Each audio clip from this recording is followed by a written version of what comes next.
ఎక్కడ ఇబ్బంది జరిగినా గద్దలాగా వాలిపోతాం. 1000 కళ్ళతో బాధ్యతను మేము కూడా.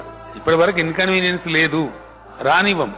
వస్తే ఏ క్వార్టర్లో మీరు చెప్పినట్టు ఇండస్ట్రియల్ వర్కర్ కావచ్చు, ఇంకోలు కావచ్చు. మనం అంతా పేద రాష్ట్రం కాదు. మనం అవసరం అనుకుంటే 1000 కోట్లు ఖర్చు పెడతాం, ఆదుకుంటాం. వాళ్ళకి పని దొరుకుతలేదంటే ముందు రేషన్ కావాలన్నా 15 రోజులు రేషన్ కావాలన్నా వీల్ సెండ్. ఏ కుటుంబాలకు లేకపోతే ఆ కుటుంబాలకు పంపిస్తాం బాధ్యత. ఎటువంటి విపత్కర పరిస్థితి వచ్చినా ఇందాక మీరు చెప్పినట్టు వాళ్ళ పారిశ్రామిక కార్యకర్తలు కావచ్చు, ఇంకోలు కావచ్చు 100% మన బిడ్డలు మనం ఆదుకుంటాం. భోజనానికి ఇబ్బంది రానియం, ఇతర వాటికి ఇబ్బంది రానియం, ఒకవేళ జబ్బు పడితే మందులకు ఇబ్బంది రానియం. ఒక్క నయా పైసా కూడా ప్రజలు ఎవరు ఖర్చు పెట్టుకునే అవసరం లేదు.